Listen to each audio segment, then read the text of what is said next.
Welcome, everyone, to another edition of Deconversion Stories. And today I'm talking with my friend Kurt Weinstein, who's here with us today. If you guys do like the intro and outro music that you've heard quite often from here on, because Mikey put this all together for me, you can look at a link below, and it'll take you over to the StreamYard page. And you can head over there if you want to hear the song in its entirety. We just lost Kurt, as you can see. Find his way back, probably screwing around with something on the computer and did hit the wrong button, that sort of thing. It happens, but he'll come back. Hopefully, or either that or there's a power outage and he lost his internet connection, which would suck. Uh-oh, it looks like in the chat that Jenna Mio is relaxing with some food as well. But you're not in here, so we can't do the what you eating, Jenna segment at this point. But maybe later on in the after party, we'll be able to do that.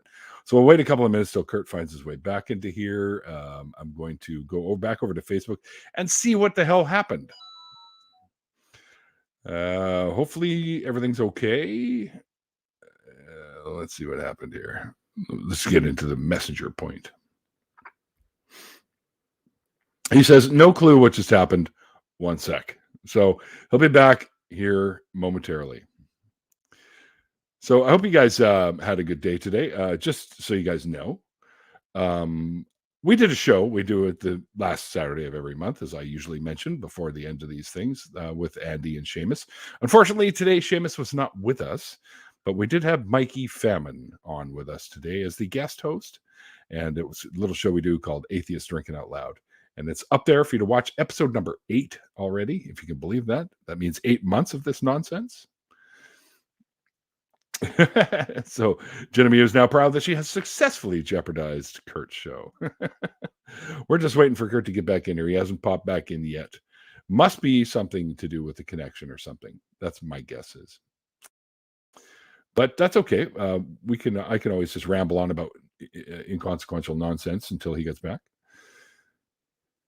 Welcome, David Worley. Also, welcome, Puck. Welcome, Jenna. Welcome, Abram, who was with us earlier for the show on Drinking Out Loud, which we had a lot of fun. And, of course, tons of mice is here to score all the points tonight later on, I'm sure. But one of these days, tons of mice, you're going to have to actually be in here with us for the after party. I think it'd be fun to have you in here. Wow, desync. Yes, Chris, yeah. Unfortunately, something happened. He says he'll be right back, so... I'll just let him know that I'm holding down the fort for the time being. I'm holding down the fort. Not that this is actually a fort, but that's what we could do. I mean, if Kurt can't get back in here, what we could do is, build a fort. We could build a couch fort. You guys ever do that with the couch cushions and stuff? Build a fort out of them? I used to when I was a kid. It corrected itself. What do you mean? Oh, I guess something was going on and we were out of sync. That happens actually sometimes when I get in there. Hello, JR, and hello, Lordship Mayhem, or Gary. Okay. Why'd you change your name? Skip straight to the after party I'm in. Well, if things go south, for whatever reason, we just might have to do that.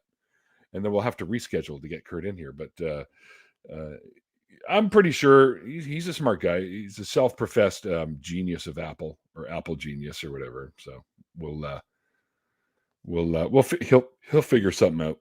Just so you guys know, of course, I do the show, The Drinking Out Loud, as I mentioned earlier, and I had a few already, so we're already on number 4 now. But I took a little bit of a break in between the two, just to kind of sober up a little bit, so I wouldn't be too completely incoherent during the interview part, and save all the fun stuff for the after party, of course. An after party minus Kurt. This evening just gets better and better. Oh, come on now. Can you feel the love tonight? Yeah. Sorry, I promise I'll stop singing. I sound like somebody stuck a fork in a cat. Yes, he's a Twitch streamer. Yes, I was actually hanging out when he was playing his game earlier on. He is set up, and his setup is top tier. He's got one of these things with the microphone on the end of it, and he was concerned about, well, am I loud enough? And I'm like, yeah, dude, you're loud. My ears are bleeding already. He hates you? Oh, no, come on. Who could hate you, Jenna? Who could hate you? I was going to call you Gia for some reason. I'm not too sure. Oh, he's back. He's back. All right, let's bring him back in here. Welcome once again. Mr. Kurt Weinstein is back in here. I am so sorry about that. I unplugged something from my computer and it decided to shut down very suddenly. So that was new, and I probably need to check that out. So sorry, but we're here now. No apologies necessary. Shit happens is my verdict on all that kind of thing. All right. Well, now that you're back, Kurt, I'll let you know. What I do here is I talk to people about how they found their way out of whatever belief system they were once a part of. So what I'd like to hear is kind of take us back while you were young and in there and being indoctrinated. You know how that works. And how you kind of sort of started seeing how these things couldn't possibly be true, and you found your way out of that into becoming the atheist that you are today. So my story is actually a little bit different because I never experienced the kind of indoctrination that a lot of people do. Right. I was actually raised Unitarian Universalist, and they are a very loving, accepting bunch of people. My mom was the director of religious education for the church that I grew up in for several years, and Cool. I always felt a lot of love from the church. Everybody was very friendly, amazing people. And I never quite understood what it was all about. And I think that might have been the start of it. From the beginning, I never really was told, hey, this is what you should believe, because they're just that open and accepting and pleasant, to be quite honest. And I never got indoctrinated. It was just very, very, hey, believe what you want to believe. Mm-hmm. And as a result, I also couldn't really tell you what Unitarian Universalism is all about, because in my mind, it all ends up just being a lot of humanism with a splash of spirituality.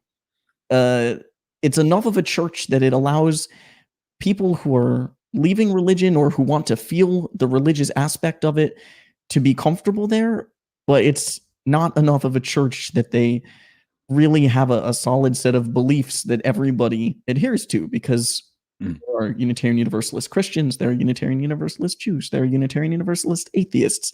So it ends up being a little bit more of a philosophy, I think, than it does. And I would agree for sure. I was raised a Jew, by the way. Oh, gotcha. I distinctly remember I had a lot of Jewish friends growing up. I went to the JCC actually for Jewish Community Center. Sure did. In Vancouver? No, not Vancouver. Okay, because we have one too. But honestly, Kurt, I'm gonna level with you right now. I was expecting I got out of Judaism story just because of your last name. I mean, I went to Hebrew school with a guy named Matthew Weinstein. So my mom wanted to name me Isaac, but after my dad, she thought that Isaac Weinstein sounded a little too much like a guy with like a really long beard who's sitting up on meditating, and she didn't want to put me through that. So thanks, Mom. But no, I completely get it. I get it. It is a Jewish last name. Actually, according to Ancestry DNA, I am 100% Eastern European Jewish, which is pretty incredible. Wasted a little money on that Ancestry DNA test, but at least I'm gonna do it. You don't recommend it?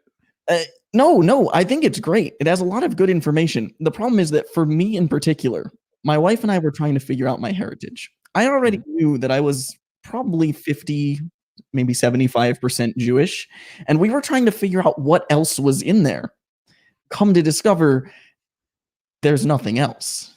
That's all it is. But wow.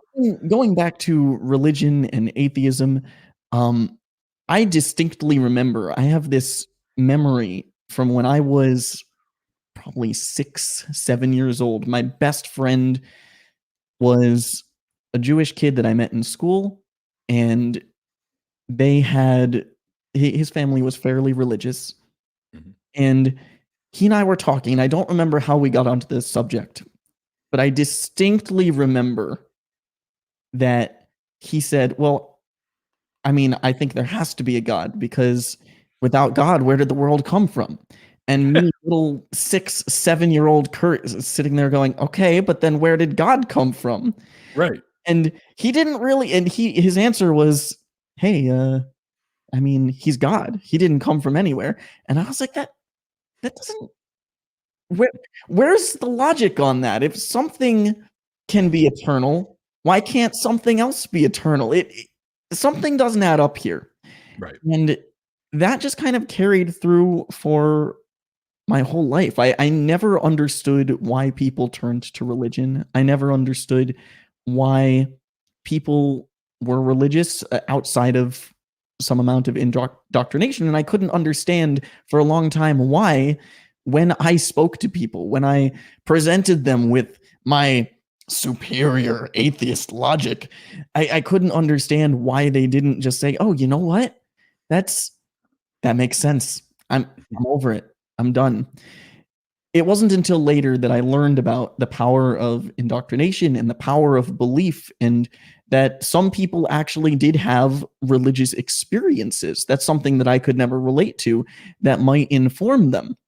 Mhm. And I don't necessarily find them credible, but at least now I have a better understanding of where they're coming from. Sure. Yeah, no, I wouldn't find it credible either. Because with the whole, well, anything necessarily needs a creator, is what they claim, right? So if that's the case, anything that begins to exist or whatever, it has some sort of, is created or whatever the fuck their argument is, which brings us to the turtles all the way down thing, right? Because then, well, who created God? Right. They say it's Does in. God have a mother? Does he have a belly button with an umbilical cord that was once attached? Like, was he circumcised? Like, where'd the circumcision shit come from? Like, I have questions. Somehow they think that they can say, "Hey, the universe can't be eternal," which I don't Right. think that holds up. I don't think there's any way to demonstrate that. And they can escape an infinite regress by saying, "Well, God is eternal, so he had to have started everything." I don't see any justification for that either. So it's Why? it's it ends up being a problem, and it's not one that I've ever heard anybody solve. And even just being unable to answer that question, I've never heard an argument that's even really made me consider religion before. I've never thought, "Oh, this is the best argument that I've heard before." I've heard a lot of word salad that, "Okay, this kind of sounds good," until we hit a point that I realize, no, no, no, it doesn't. And that's just not compelling to me. I I found the atheist community of Austin pretty early. I was watching probably 2010 or 2011. There was a series of videos on YouTube titled "Dillahunty Rips a Theist," and Yeah. that's a favorite among many people, I think. And those were heavily influential in my own thinking. I think that's when I really started to understand a little bit more about how to think about these things and how to talk about these things, because it's always something that I was interested in. It's always something that I was, to an extent, passionate about. And that was kind of my starting point. I lost track of the atheist experience for many years, but then I ended up coming back to it probably on and off 2016, and then really, really started watching a lot of their productions in 2018 or so.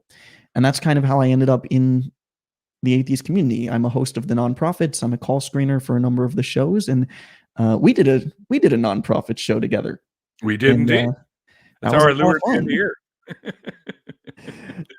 And so that's kind of where my journey has taken me in terms of atheism. Okay, now you mentioned that back in 2010, 2011 that you started seeing the Matt Dillahunty stuff like that. This is something I always kind of wonder, because I know how it all happened for me back then, how I started seeing these types of videos. What were you watching that led to the suggestion box starting to show you all these different atheist videos? That's a great question that I genuinely have no answer for. I think, and I don't know for certain, I think that I was discussing this sort of thing in my biology class, actually, because I was a sophomore in high school in 2010, or a freshman in high school, and there was a girl that I sat next to, and she was quite Christian, and we would kind of discuss and debate a little bit about God. And I have the feeling I may have been looking up some videos to try to answer questions that she might have had. questions Okay. that I didn't necessarily know the answer to. And so I started digging a little bit into atheist content, and that was some of the first stuff that I saw. I Wow. have the feeling that's where it came from, but I couldn't tell you for certain. Right. Most of the time I hear people who end up on the atheist rabbit hole of YouTube, um, they always say it was one or two people pop up first. Hitchens is usually number one. Somehow they stumbled on a Hitchens debate video. And the other one is Sam Harris, of course, his big famous debate that he did with William Lane Craig and stuff like that, where he mentions the 9 million children die every year by some horrific thing or whatever. Why doesn't God stop that kind of thing? Like, that's one of the arguments he had in there. But for me, it was actually early episodes of the Atheist Experience. I think were popped in first, and then the Hitchens stuff started popping in. And of course, Interesting. the Four Horsemen one starts popping, with Dennett and Ed Dawkins as well. And of course, I'd already, even before doing the atheist YouTube rabbit hole shit, I already knew about Richard Dawkins because I was a big fan of his work that I saw just on television by itself, right? So I had no idea that he actually was pushing atheism because he just talked about how the eyes work and stuff like that. So that kind of led me down that wormhole. For all of the videos that you've seen, which one do you think? For me, I think the Hitchens and Sam Harris early stuff was quite really good at refuting a lot of claims of Christianity. But for you, who would you say is probably your favorite person that does, for you anyways, the best refutation of religious belief in general? If I had to pick, there's one video that always comes to mind for me as kind of my go-to atheist video. And I'm not saying that this is the best argument or the best refutation or anything, but Seth Andrews several years ago, he did a video titled The Feuerstein Fallacy, where he Right. talked about the pastor Joshua Feuerstein, who did this $100,000 atheist challenge where he was trying to say, hey, atheists, prove that God doesn't exist. Mhm. And he did this. It was about a 7.5-minute video where he just discussed the burden of proof. He discussed why that doesn't work, why you can't shift the burden of proof onto atheists who are just saying, we don't believe you. Mhm. Because if you want to say, hey, start with everything that doesn't exist, well, you have to give equal credence to fairies and unicorns and all of these other nonsense things that we don't have any basis for believing in. And Right. I mean, admittedly, his voice definitely drew me in. I love Seth Andrews' voice. Yeah. It's just very easy to listen to. But I always just thought that his presentation and the way that he spoke was very captivating to me. It wasn't just the voice itself, but his tone, his inflection, and the way that he laid out the information just made him sound so smart. Mhm. And I love showing that video to people almost as a starter, because I feel like anyone who's maybe a little interested in this stuff, once they see that video, they can kind of get on board. They're like, you know what? It's worth listening to these people speak because that was a damn good Especially Seth. presentation. Especially Seth. Oh, yeah. It's funny. By the way, thank you, Derek Cruz, for the super sticker. Very nice. When I had Seth on the show, a lot of people in the chat were saying, Jesus, these two guys, they could do like atheist ASMR kind of things, like that sort of thing, right? So Yeah, you have that similar sort of deep rumble in your voice. Deep rumble. Well, I won't get too carried away. A lot of people back in the day, including a friend of mine who was an actual radio DJ, says you should have been in this industry, and I'm like, yeah, I hear that quite a bit. And of course, my dad at the time, before he passed away, would say, "Yep, you got a face for radio," right? So it's like, yeah, thanks, Dad. I mean, hey, it's good that you did end up getting into it. I think I could agree with that. But did I have a face for radio? Oh yeah, face for radio. No, you've got the voice. You've got the persona. You've got the charisma. You have a good air about you that lets this whole thing work. I mean, I watched you for about a half an hour today while you were playing the game on Twitch today, and you interact with the crowd, which not a lot of people do on Twitch that I've seen. Really, the only other gamers I watch are Dillahunty and Seth Anders, of course, and Seth barely interacts with the chat. Sometimes he does. Matt does. You do for sure, and I think that's important because I see you always looking down just to see what someone says, and then you respond right away, which I think is great because it makes the people that are hanging out with you and watching you play the game feel like they're there playing with you. Well, that's kind of the goal, right? I mean, if you're trying to build a community, you got to interact with them. Seth is very fortunate that he already has a community that he can lean on, and to an extent, so does Dillahunty, that will watch him regardless because either they like listening to the background noise, or they like him as a person, or they're just interested in asking him questions while he plays, and maybe he gets to them, maybe he doesn't. Starting to try to build a community from a small space, not really having a platform, is different, and you do have to work pretty hard, and I'm sure that's something that they had to struggle with a lot more in the earlier days, but now sure. they've done a lot of that growth already, so they don't have to pay quite as much attention, and of course their chat's also going to be a lot busier, and so it's a little less personal. Right. Chris, I don't know what to tell you about my audio. It might be because I pull away and lean into the mic as often as I do, but what's this here? Hang on, Atheist Chico. Kind of, it was. You do have a voice for radio. Can we hear "Welcome Back to 92.9 Canadian Rock" or something to that extent? Sure. Welcome back to 92.9 Canadian Rock here in Vancouver, British Columbia, the home of Whistler, the ski resort that you love and know, or whatever, something like that. There you go. So. What is this? I give you the vibe of the Black-Eyed Children? What? I have no idea. I don't know what that's a reference to. Kurt Hopefully that's a good thing. I don't know. You're talking about this one here. Yeah. I don't know. I don't know what that means. I have no idea. P, you're gonna have to explain that one. I'm lost here. Oh boy. But hey, I mean, it's great that obviously there's a lot of people here. There's a lot of people that are interested in hearing your show, that are interested in just what people have to say. And I think that you've got a great community that you've kind of built up around your own platform. And obviously, the radio voice, radio face, that both helps. Yeah. My mom thinks I'm handsome, and that's all that matters. Oh, of course. Yeah. Well, I do every Sunday we do brunch together, but she's been having some troubles she suffers from manic depression and bipolar disorder. So she's kind of up and down and stuff. And I never know what I'm going to get when I go over there, but I'm always there, of course, to give her a big hug, and comfort her. But she is going back in for some treatment for that. She'll be in the hospital for about a month. And I think that's going to bug her quite a bit because she's very social butterfly type, right? Like she needs to have people around just to sort of keep that in check. So I'll see her tomorrow and we'll find out what's going to happen because they're not going to allow us to go see her while she's there. But we can call, right? So, especially right now with COVID going on and all of that, it's seeing people in person is definitely rough. So hopefully, of course, hoping the best for your mom and that everything goes well.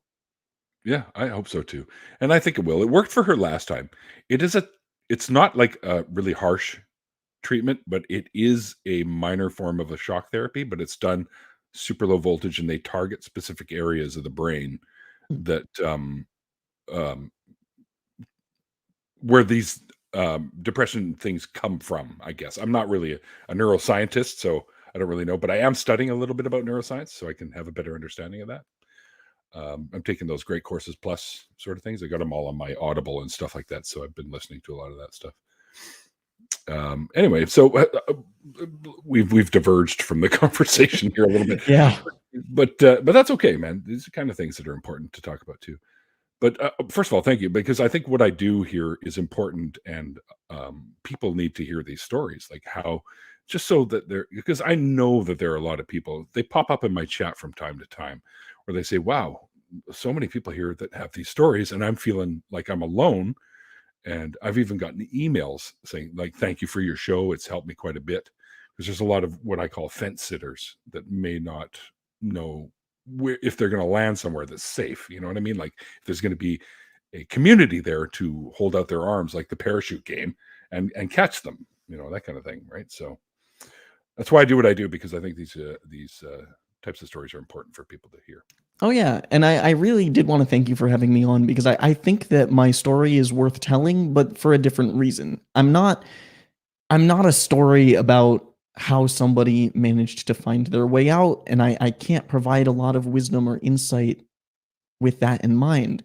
But what my story can show is, for somebody who's on the fence but has always been taught that everybody has a belief in God, that everybody in their heart knows that God exists. If they're starting to doubt, and that's something that's really holding them up, seeing somebody who, maybe they don't believe me, but seeing somebody who can say, hey, I genuinely never had a belief in God. It's just not something that ever made sense.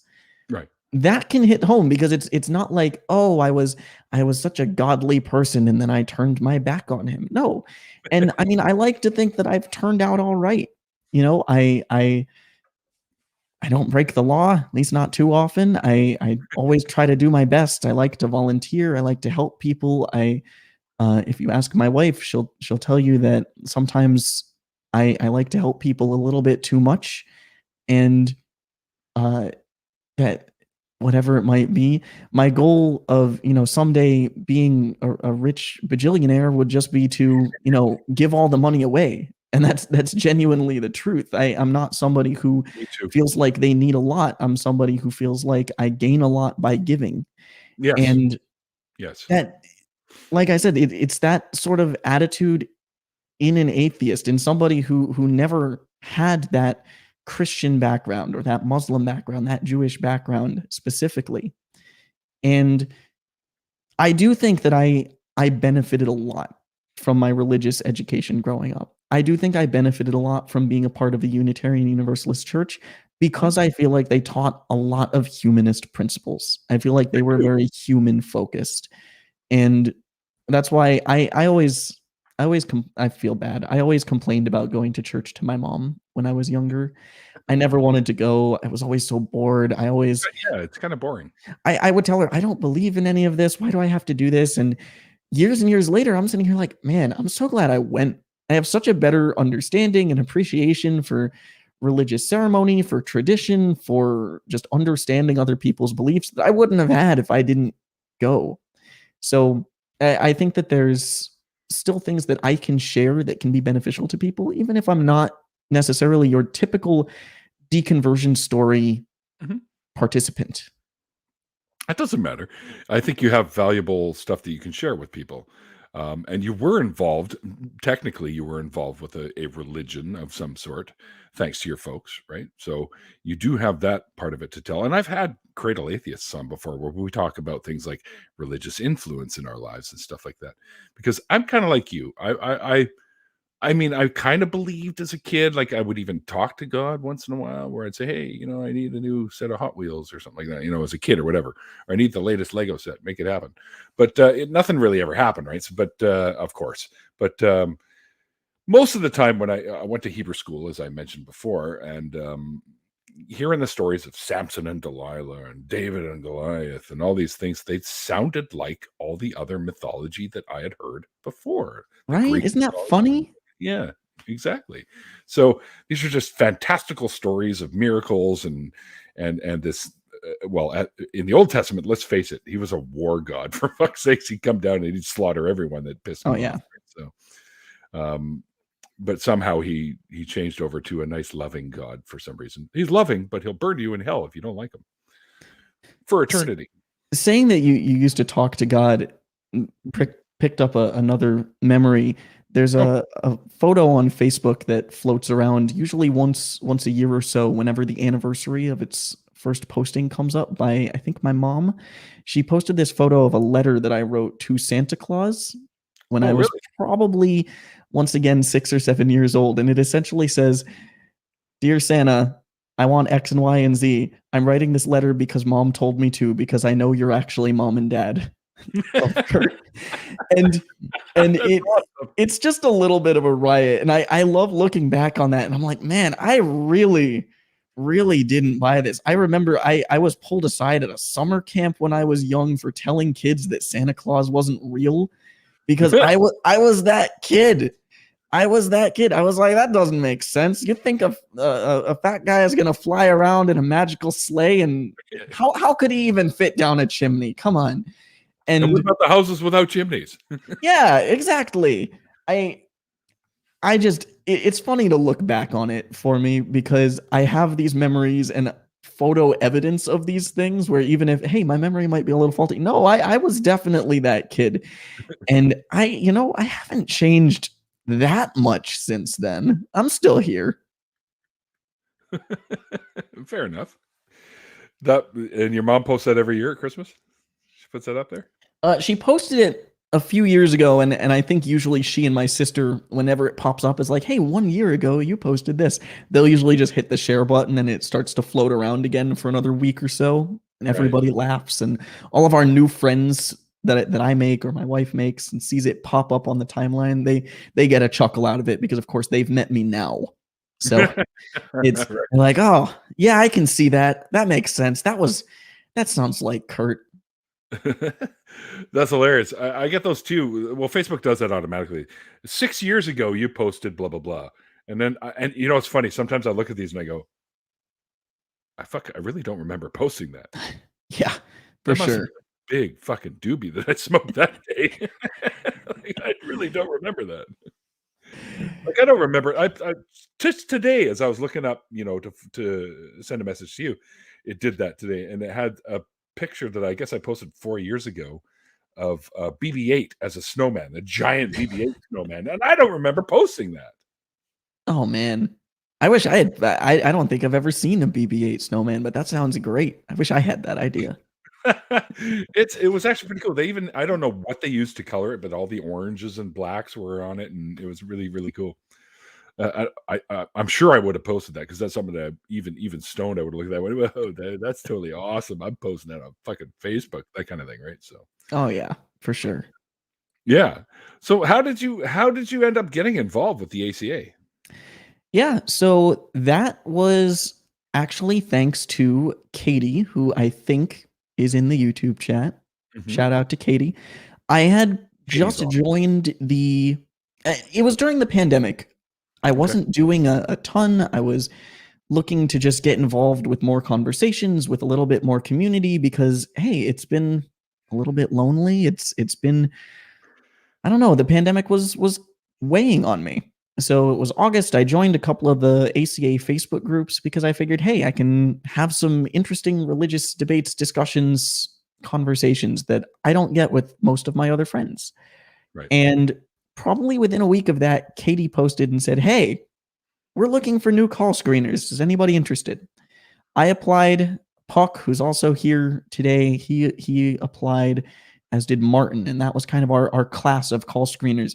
Though actually the fun story is that when Katie interviewed me, she had already decided, yeah, she's taking Puck and she's taking Martin, and she was really only looking for 2 people. So she was trying to figure out, well, maybe I'll just let him down gently.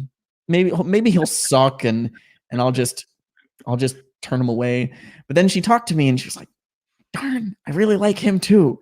Well, we'll make him a floater. So I started out just as, hey, every 4 weeks I would help with either Truth Wanted or Secular Sexuality, just to help with the call screening. And eventually, a few weeks later, an opening for an Atheist Experience call screener opened up. And so then I started doing the busier shows. I started getting involved with Talk Heathen. From there, Johnny ended up pulling me into nonprofits, just like he did for pretty much everyone else. And it was he called you just yeah.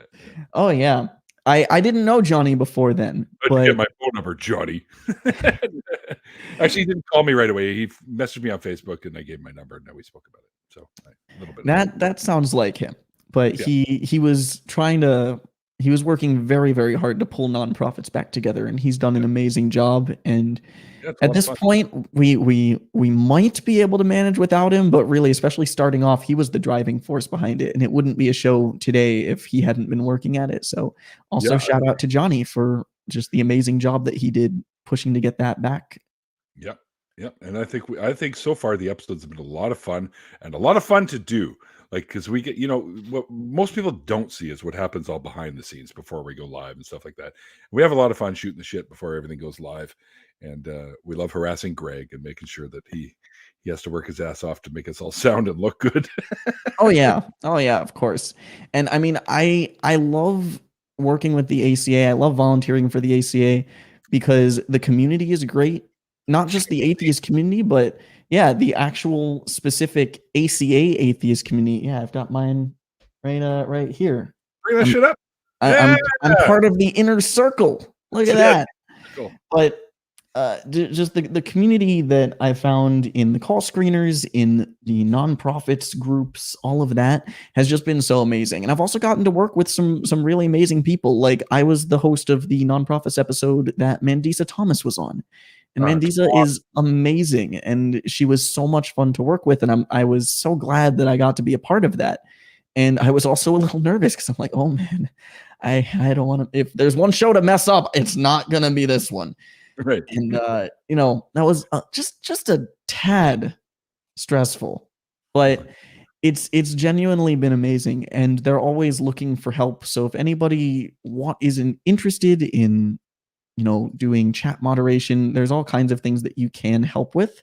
And hey, you're in the right place. You can always reach out, and if there are any openings, get your name on the list. There's my partner in crime for the upcoming True North Talk Show, Mr. Randolf Richardson, also the president of Canadian Atheists. And I heard a rumor that he may actually help us out with an episode of why did my mind go blank all of a sudden? Nonprofits? Oh, yeah, thank you. That would be very exciting. I'm sure that Randolph would be one of our preeminent guests. Oh, for sure. And I've mentioned it to Johnny, and I think he said he was going to work on it. I'm not sure.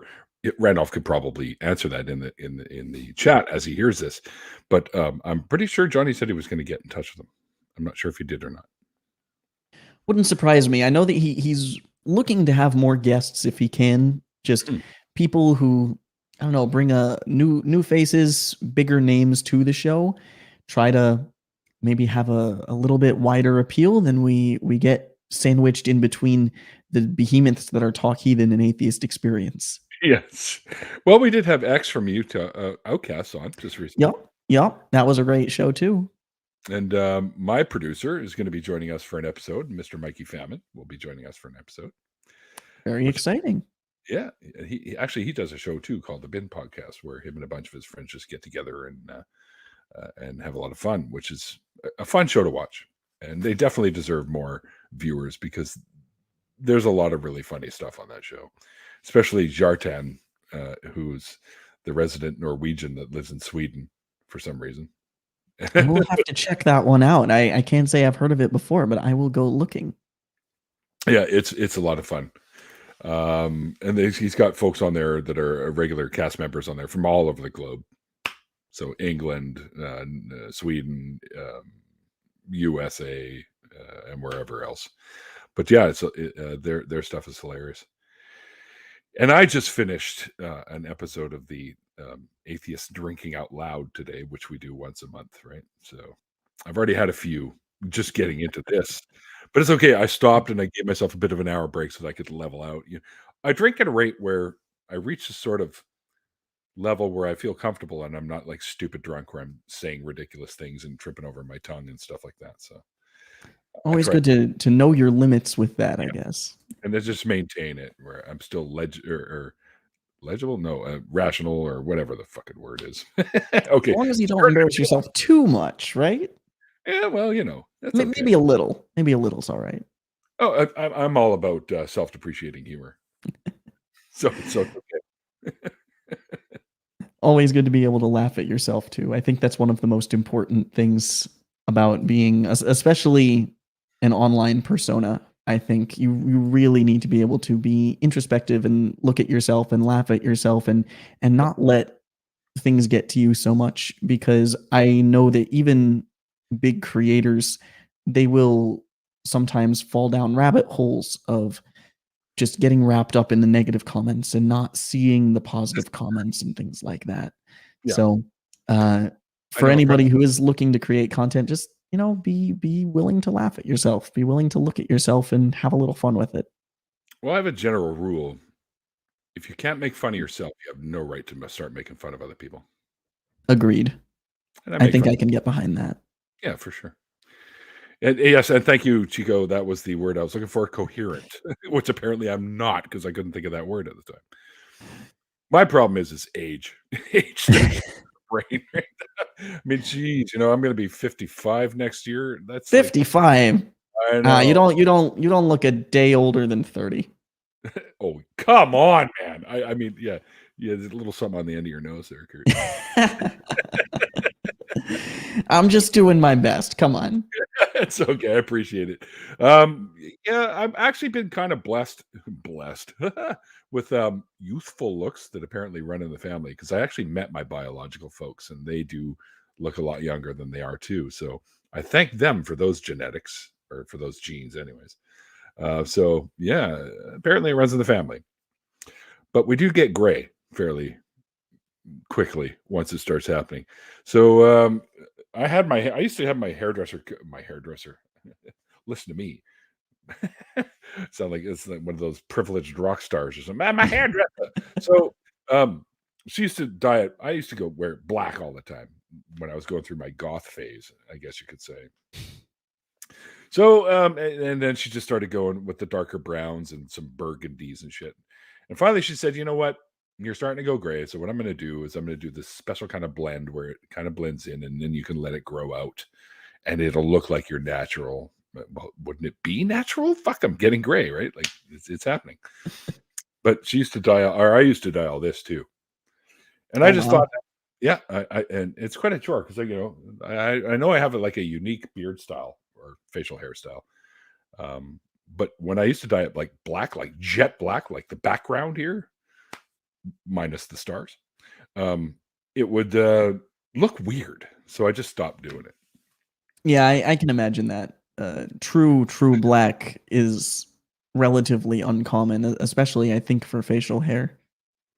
The real reason why I'm losing my mind: age, alcohol, and gummy bears. Yes, indeed. Oh, thanks, Chris. You don't look a day over 60. I love you. Hey, wait a minute. So, yes, I will. I will be turning 55 this October. You are correct. Tons of mice. It's kind of weird how you knew that. My salon name. Oh, the salon name. This is another one from Atheist Chico here, which is kind of funny. The girl who does my hair, she works out of her house. She used to work in salons. Maybe it's Maybelline. That's it, Chico. I got to get you on the show. I was supposed to send you my schedule and shit, and I completely fucking forgot. Sorry, guys. I'm a little overwhelmed with things this weekend. So sometimes my mind can get distracted. But I will do that for sure. 18 years old with 42 years experience. That's the way I always say it too. I'm 30 with 25 years experience. Youth is definitely a state of mind. It's actually it's really kind of funny because I think that some of the most youthful people that I've ever met are some of the older friends that I have, and especially people that I've met in the atheist community. There are people who I've met, I would swear they're not a day older than I am based on how they act. And then I find out that they're 10, 15 years older than me. And I'm like, are you kidding me? You guys look so young. You sound so good. You don't give off those sorts of vibes to me at all. And hey, I mean, maybe that's the secret. Maybe atheism keeps you young, because it's especially the atheists I've noticed this with. You know what? You might be onto something. I think it's because we've let go of that. I call it the burden of belief, because there's so much intertwined with that. Oh my Makes God! you go get wrinkles early, worrying about hell and sin and all of this. Well, in Judaism, there's no real hell, right? It was never an issue. It's not in the Old Testament, right? That didn't come in until this other dude who was healing people came in and started bringing in the whole hell thing. Actually, I think it didn't happen until the Council of Nicaea or something along those lines, where they brought the concept of hell up. Yeah, I don't think it's mentioned, at least not completely directly in the Bible, is it? If I remember correctly, I don't think so. If it is at now, least not in so many words as later. it's described by our typical churchgoer Christian today. Right. But careful, folks. If you don't love God, you'll end up burning there forever. Infinite punishment for finite crimes, because that makes a lot of fucking sense. But anyway, I diverge. I don't think so. I don't think so. Yeah, no, it doesn't. Shit. I was going to say something and I completely fucking forgot. Yeah. See, this is the point where I bring out the props for the show, because everything is within reach. Hey, back in my salad. Oh boy. I actually have that because I suffer from time to time. If I move the wrong way on a wrong day, my sciatica kicks in, because I was in an accident back in, what was it? I guess 88. A little old lady in her minivan fucking just plowed me and sent me right into the intersection, and my back's been screwed ever since. Oh man.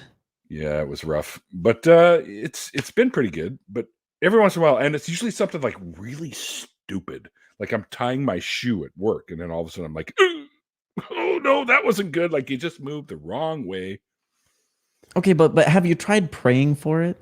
I have, you know what? And it didn't do shit. I mean, it was worth a shot, right? No. Oh God. Now at least we tested it. We know we can say it didn't work. Crab apples. There you go. Jenna knows. I'll start saying like the things like this, like with the cane. Get off my lawn! I don't have a lawn, but that's good. You've still got time. You could have a lawn to yell at kids to get off of someday. I'll just grow my own little one. Yeah, there you go. And then as soon as they step out, get off my lawn. But I remember what I was going to say now. We were talking about how age doesn't really affect you. And there's an old saying that I used to love to use all the time. Growing old is mandatory. Growing up is optional. I like that one. And it's good. I do. As you can tell, I adhere to that quite a bit. Oh yeah. Yeah, for sure. You still got that youthful air about you. You can tell. Absolutely. I mean, I've got, I still have, stuffed animals, crazy masks, of course, the best one is the Mandalorian one that I picked up off of Etsy. And so this one was made by somebody, like handmade, and it is fucking dope. Hang on just a sec. I've got to see this. Oh, yeah. There it is. Look at that. Ooh, that's good. Good. What's that made out of? I don't know. Some kind of plastic? No, I guess it's more like I have no idea. I just know that it was made and then they painted it up and stuff like that. But damn, man, this thing is awesome. Hang on, I'll put it on for a second.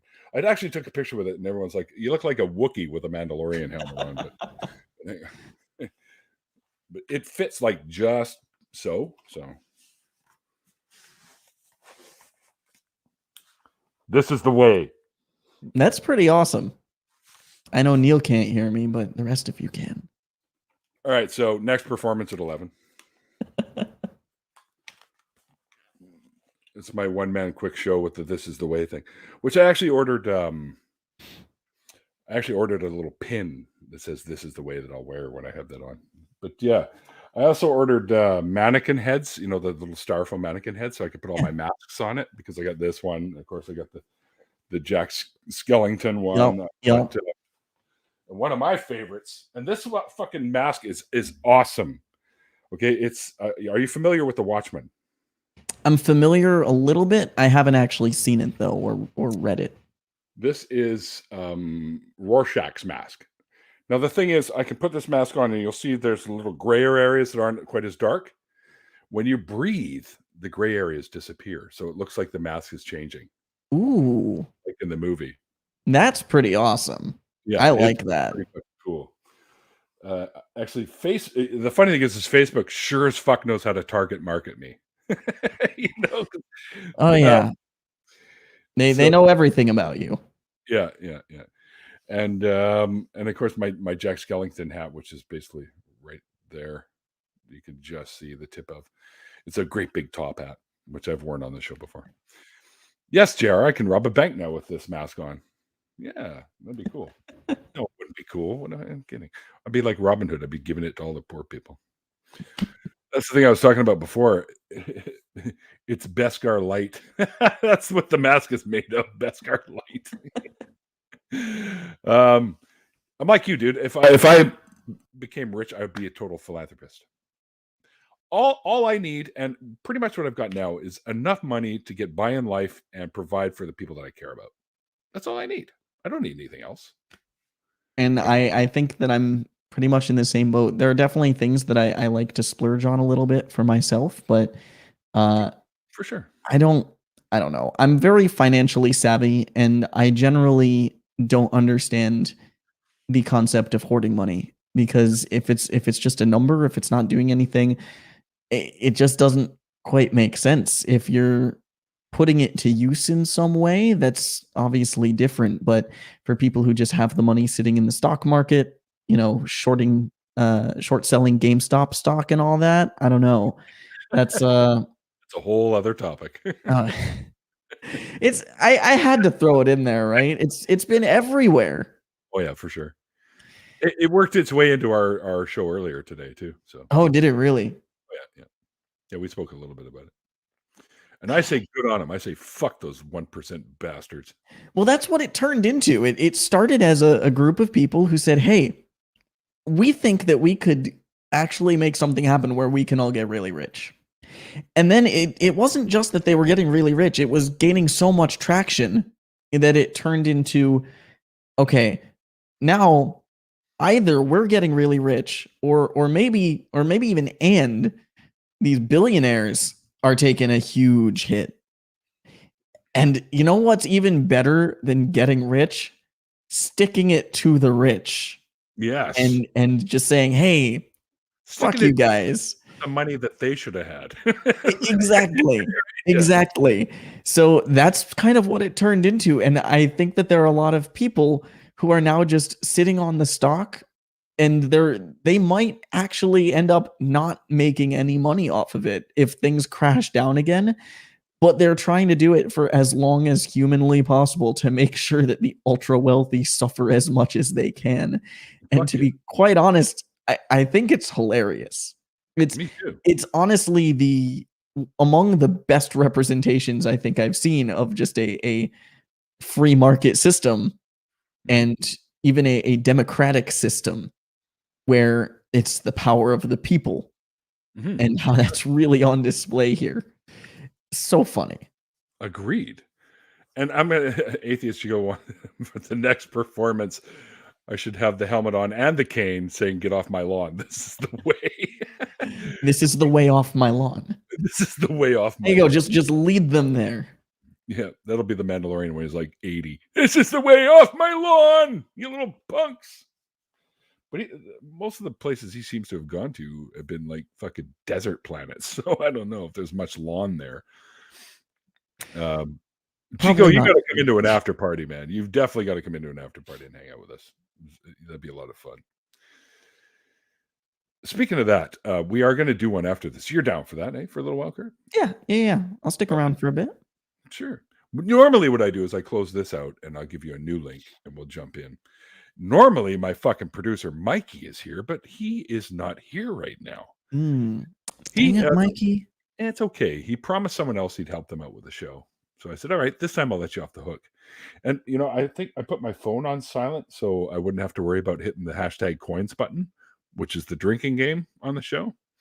Every time I have the Mario coin sound effect for my phone, and I get yeah. And every time the Mario coin happens, we hit #coins, which is going to be when I open up the merch store. I'm going to have little beer cozies like this that say #coins on it, and every time you hear the coins, you have to take a sip, right? But it's part of the little drinking game that we started up here. Actually, I'm going to text Mikey and tell him to get his fucking ass over here because it's just about it's time. Yeah, like we're almost there for the after party. He actually told me that he was going to be here. And wait a minute, he might actually. Because something happened earlier that I didn't do that I think might have been him, but he didn't show up. I have no idea. It was ghosts. That's what I'm gonna write it off as ghosts. Ghosts. All right. Yeah, even though I don't believe that they're real. Yeah, And yeah. Do you have some evidence of the supernatural? And by the way, we can't let Martin into the after party because he and I are actually secretly the same person. So if we ever actually meet or talk or collide in any way, it'll actually create a singularity, and that'll just kind of collapse the world in on itself. Yes, we'll have an implosion. It'll be the big crunch. Oh yeah, and I mean, I don't think any of us want that. So make sure not to let Martin in. I don't know why all your favorite live shows have to be live at the same time, Atheist Chico. But I'm giving you an invitation to join us and hang out and have some fun. Fuck the other live shows. Fuck those tart guys. And no, I'm kidding. Oz, if you're listening, I'm sorry. Oh boy. Yeah, I know. It seems that everyone likes to stream around the same time. Well, I mean, it's a time, especially for people on Pacific time. It's, hey, you're off work. I guess this is a Saturday, so it might not apply to everybody. But if it's a recurring time thing, comes into your after work. This is, I mean, 6 p.m. is when I stream on Twitch, right? So that's same sort of thing. Of course, you can join, Puck. You know that. And Martin, you can join too. I think we'll have all of the and Jenna can join too, and we'll have all of the nonprofits. Where's Johnny though? We need Johnny in here. I don't know. Someone get Johnny over here. Of all the nonprofits, it'll be the 604 Atheist nonprofit show. I mean, why not? Nothing wrong with that. We've always talked about me, Martin, Puck, and Katie in particular. We've always talked about, man, we should just do like a call screeners show, because for some reason every time we're all just in the same call together, we're all just shooting the shit, and a lot of really funny stuff just tends to start happening. Sure. And so we've talked about it, and we were always like, yeah, we should do that sometime. Hasn't happened yet, but who knows? Maybe today's the day on the after party. Maybe. And I was supposed to do the show with Mandisa, and something came up that I was unable to do it. And that really bothers me because I wanted to talk to her about coming and sharing her story on my show. So if anyone knows an easy, quick way to get in touch with her, I would appreciate that. And yes, of course, J.R. Cleet, I always buy the beer, because that's just the kind of guy I am. The guy I was doing the show earlier with, Mr. Andy, who is also known as Laughing in Disbelief, has joined us. He has sobered up a bit. He's saying almost sober I am. What are you, Yoda? Certainly seems like it. Almost sober I am. But the beer does not help in sobering people up. Well, Andy, you're welcome to join us too, my friend, because it'll be a lot of fun. We're just about up with the time to the hour, anyways, Kurt. So yeah, we can hop into the after party whenever you're ready.